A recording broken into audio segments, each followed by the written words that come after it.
When that message pops up on the screen, it causes auditory, visual, and workflow interruption. So to help remove that, let's talk about a couple of different ways to help with email. One is to have an organized framework or platform for messaging, because some companies have moved away a little bit from email and have gone to messaging, internal messaging, in-house messaging.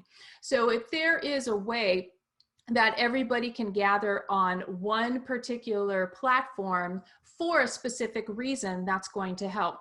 An example would be Slack. On Slack, which is a project management platform, you can segment all of your conversations based on the project that you're working on or the client that you're working with, and that way you don't have so many emails scattered all over the place.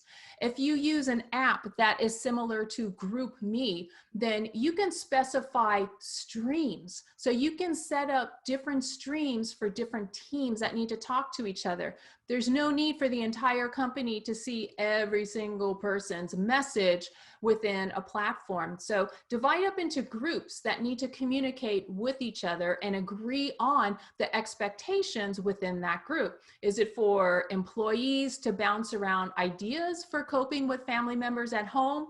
Is it for customer service reps to ask the sales team questions? Is it for leadership with urgent matters? So you can divide up the streams within a platform. And then, of course, as I mentioned earlier, you can do selective checks. So you decide when you're going to go in and check your email. You can go and check the different streams that you're involved with, the different email platforms and messaging platforms that you need to check.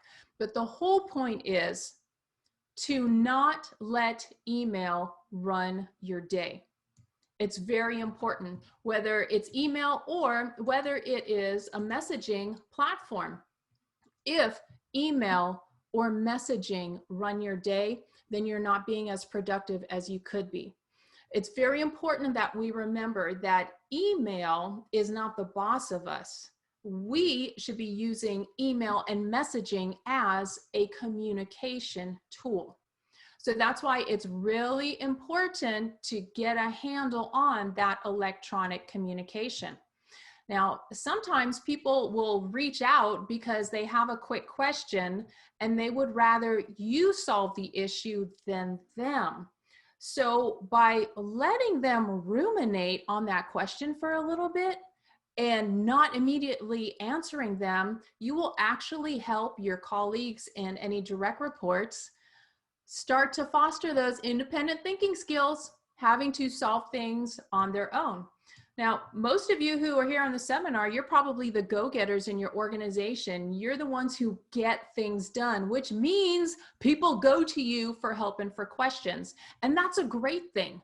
However, we also want them to learn how to be independent thinkers and to solve some of these things on their own. So that way you don't have as many interruptions throughout the day.